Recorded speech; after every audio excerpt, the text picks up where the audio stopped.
Royal Marine Major William Martin was entrusted with a mission that bordered on madness, convinced Adolf Hitler that the Allies planned to invade not Sicily, but Greece. Success meant saving countless lives. Failure would doom the entire Mediterranean campaign.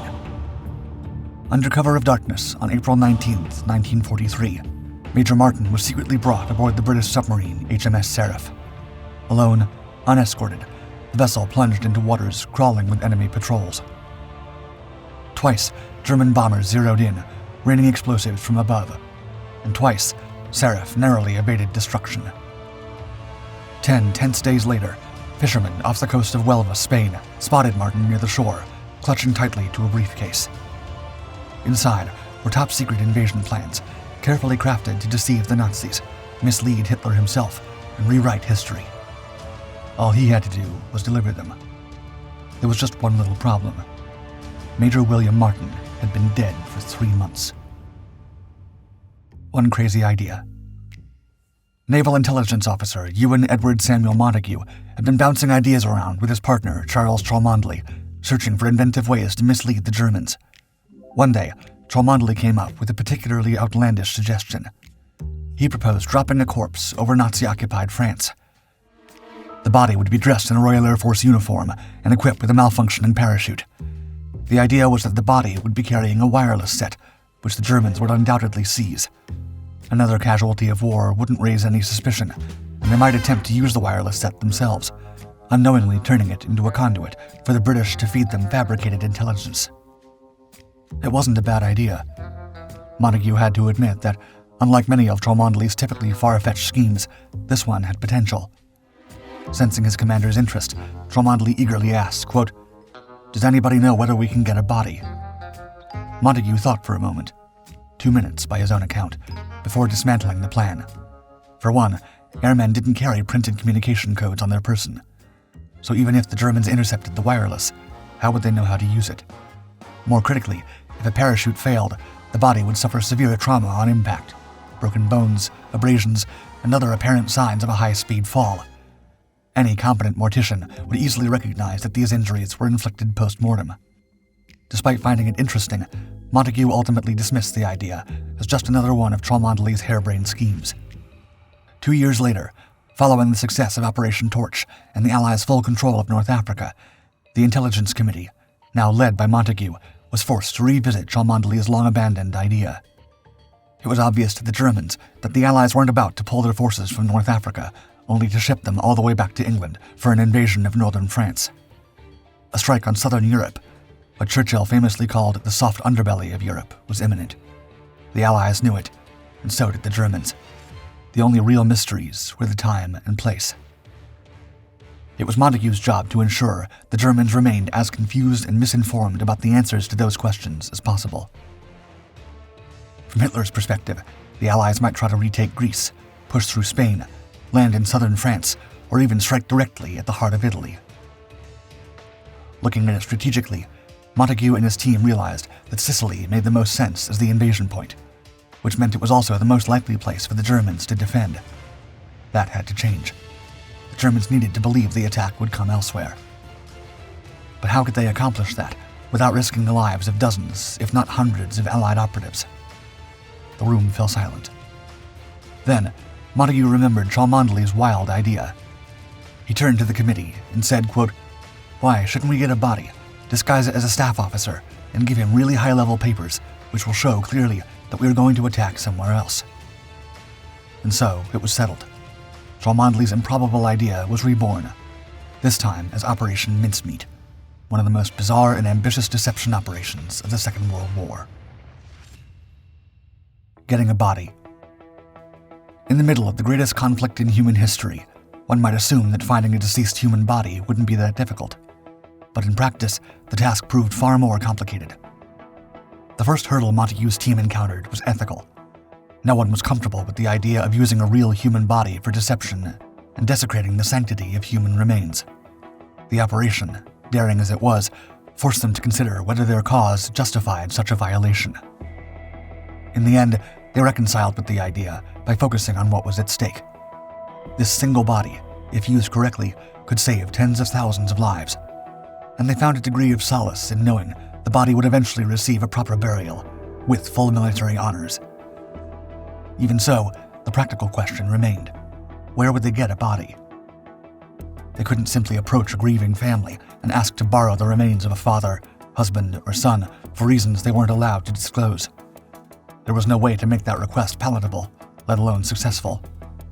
The body had to appear as though it had come from an aircraft crash at sea. Any signs of illness, foul play, or inconsistency with that scenario would render it useless. The Germans would examine it, and any discrepancy could unravel the entire deception.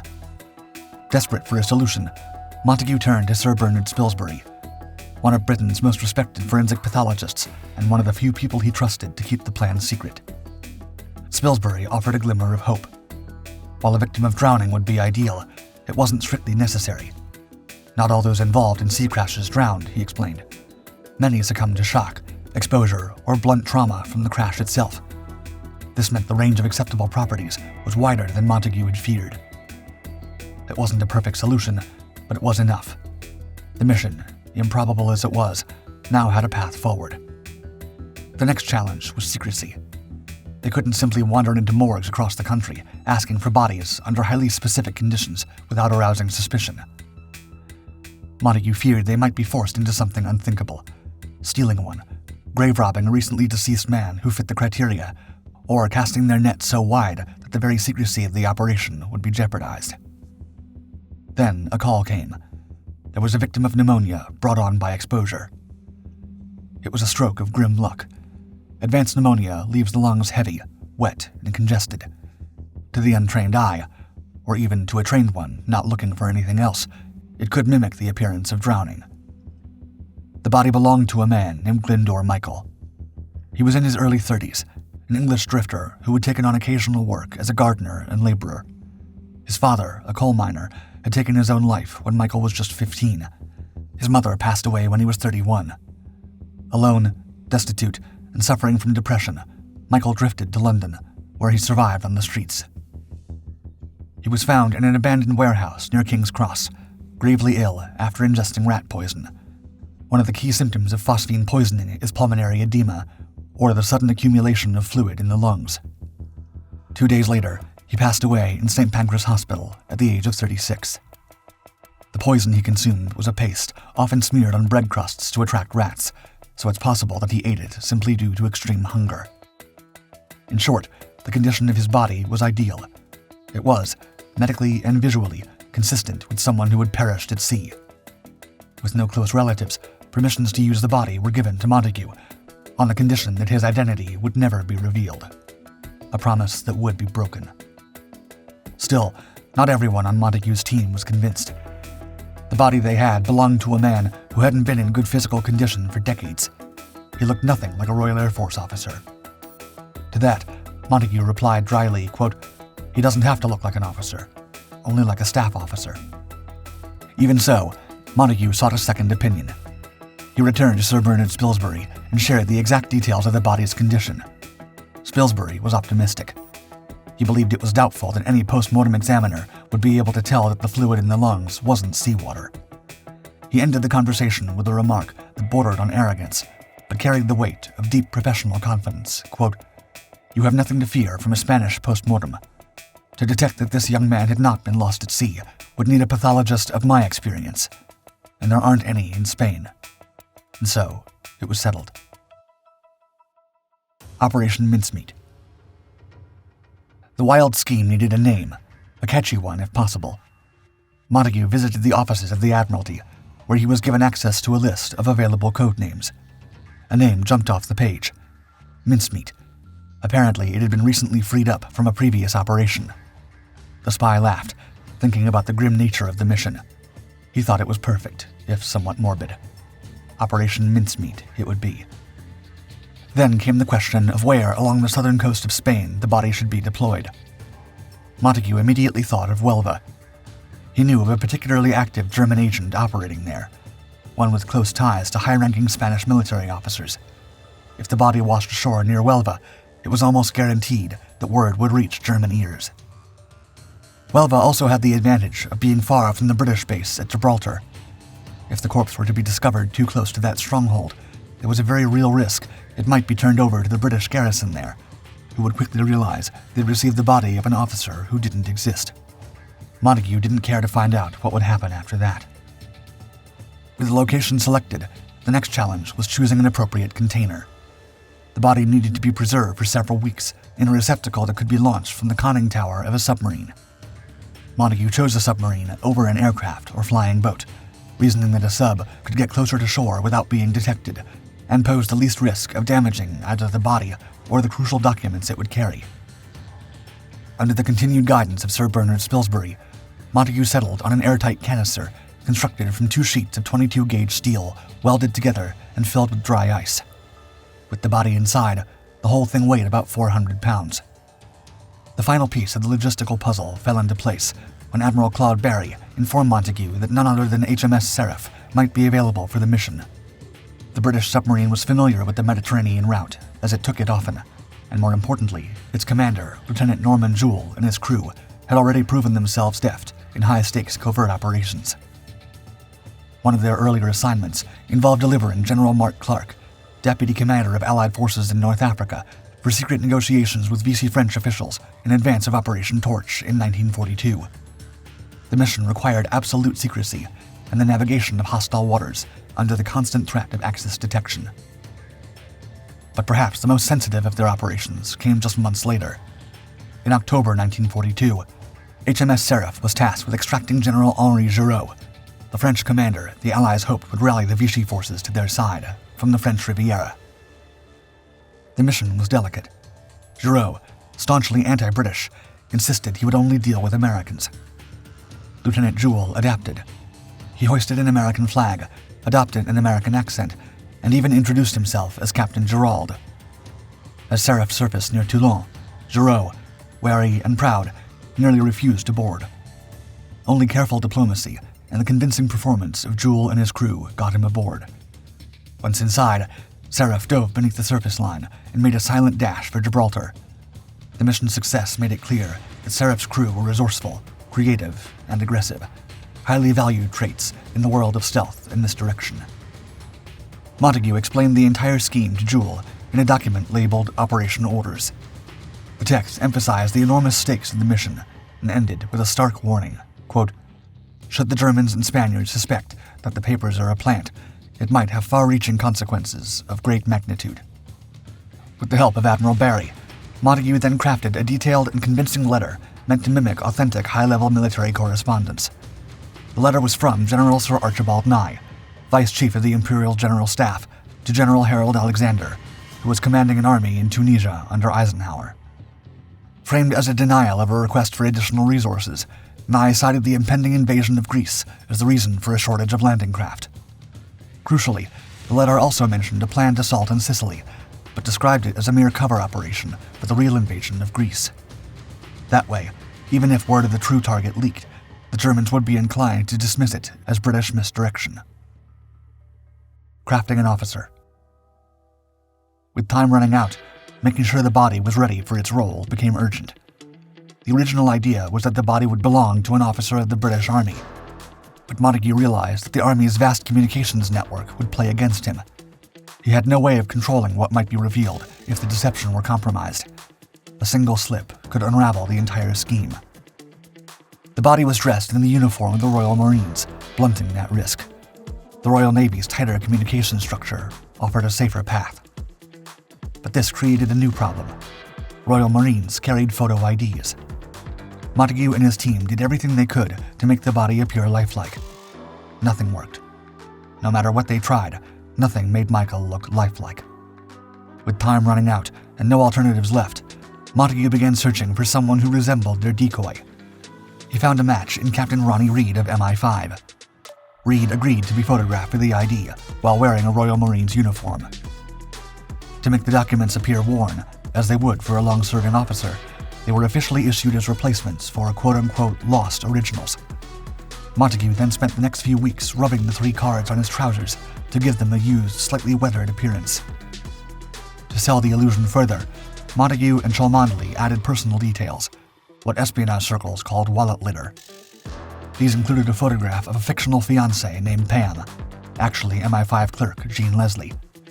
2 love letters from Pam were also included, along with a receipt for a diamond engagement ring costing £53, purchased from a Bond Street jeweler. The illusion deepened with more personal correspondence. A letter from Martin's fictitious father, described by Ben McIntyre as, quote, pompous and pedantic as only an Edwardian father could be. Montague even approached MI5 scientists to test various ink brands. He needed ink that would remain legible even after several days in seawater. After extensive testing, they provided a short list of widely available inks proven to survive immersion. In the early hours of April 17, 1943, Glendore Michael's body was fully transformed into Major William Martin. With the uniform secured and all personal effects in place, the body was sealed into the canister. It was packed with 21 pounds of dry ice, which would sublimate into carbon dioxide, flushing out the oxygen and preserving the body without refrigeration. The canister was then loaded into a 1937 Fordson van driven by MI5 agent St. John Jock Horsfall, a former racing champion. Montague and Cholmondeley rode in the back, guarding the canister as the van sped through the night toward Greenock, on the west coast of Scotland, where HMS Seraph awaited. As they passed a movie theater, Montague glanced out the window. A crowd was gathering to watch a spy film. Cholmondeley couldn't help but laugh. A far more gripping espionage story was unfolding just meters away, and not one person had any idea. Lost at sea. The canister was brought aboard HMS Seraph. Commander Lieutenant Bill Jewell briefed his crew. He told them the canister held a top-secret meteorological device bound for deployment off the coast of Spain. Not even his men knew the truth. On April 19, 1943, Seraph set sail. The journey to the southern coast of Spain was not uneventful, with the vessel being bombed twice along the way. Nevertheless, Seraph pressed on, arriving near Huelva on April 29th. After a day spent observing the coastline, the operation entered its final phase. At 4:15 a.m. on April 30th, the submarine surfaced under cover of darkness. Jewell ordered the canister brought up to the deck. Then he dismissed all but his officers, opened the container, and gently lowered the body into the water. The body of Major Martin floated just off the Spanish coast, carried landward by the gentle push of Seraph's engines. Jewell recited Psalm 39, a solemn farewell for a man who had never truly lived. The canister was taken 12 miles back out to sea, riddled with machine gun fire, and then destroyed with plastic explosives after failing to sink due to trapped air in its insulation. Jewell sent a final message to the British High Command, quote, mincemeat completed. At around 9:30 a.m. that same day, a local fisherman discovered the body. Spanish soldiers retrieved it and delivered it to the naval authorities in Huelva. British Vice Consul Francis Haselden, who had been briefed in advance, was officially notified by the Spanish and promptly reported the discovery to the Admiralty in London. A string of carefully planned diplomatic telegrams followed. These cables made it clear that recovering the documents inside the briefcase was of the utmost importance. However, these messages were designed to be intercepted. Though encrypted, British intelligence knew the Germans had broken the code. The messages were meant to create the illusion that the documents were of vital strategic importance. On May 1st, an autopsy was conducted. Haselden attended the procedure to ensure its success. He ensured it ended quickly when the forensic analysts were confronted with the unbearable stench of a 3-month-old corpse in the Spanish heat, and he suggested the doctors break for lunch. They agreed. The death certificate, issued without thorough examination, stated the cause as, quote, asphyxiation through immersion in the sea. Sir Bernard Spilsbury's assessment had not failed. 2 days later, Major Martin was buried with full military honors in the San Marco section of Huelva's Nuestra Señora Cemetery. Although the Spanish Navy retained the briefcase, they initially withheld its contents from German intelligence. Persistent pressure from Abwehr agent Adolf Klaus and others finally bore fruit. On May 5th, the briefcase was transferred to naval headquarters in San Fernando, where sympathetic Spanish personnel photographed its contents, though they did not yet open the letters. It was not until the case reached Madrid that the documents became the focus of the German operation. Rod, line, and sinker. Karl Erich Kurlenthal, one of the Abwehr's senior agents in Spain, urged Admiral Wilhelm Canaris to pressure the Spanish government to surrender the documents.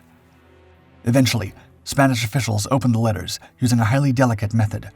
The damp paper was carefully wound into a cylinder and extracted from the envelope without breaking its wax seal. The pages were dried, photographed, and then soaked in salt water for 24 hours before being returned to their envelopes. The false intelligence, suggesting an Allied invasion of Greece and Sardinia, was passed on to the Germans by May 8th.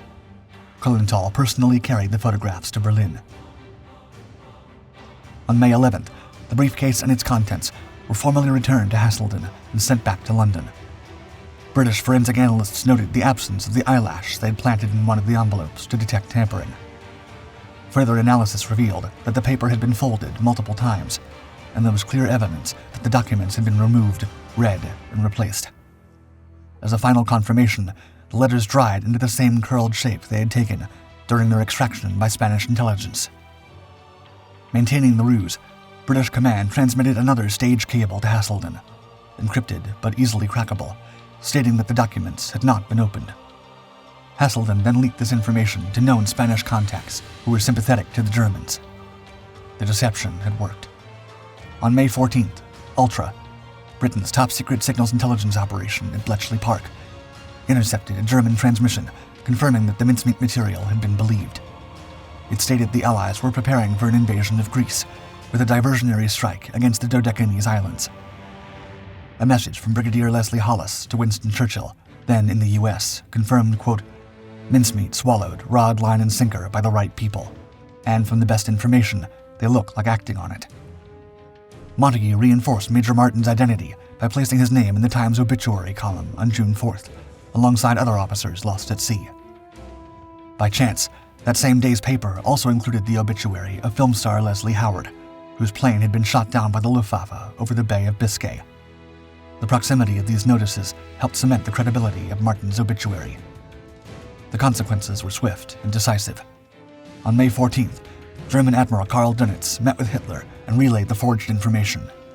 Hitler was convinced.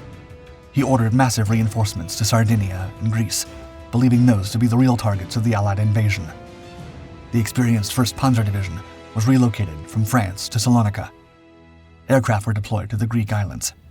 German divisions were shifted to the Balkans, and torpedo boats were moved away from Sicily. When the Allies invaded Sicily on July 9th under Operation Husky, Hitler remained fixated on the Balkans. German aircraft even left Sicily hours into the invasion to reinforce Sardinia. Erwin Rommel himself was dispatched to prepare for a major confrontation in Greece. By the time the German High Command realized Sicily was the true target, it was too late.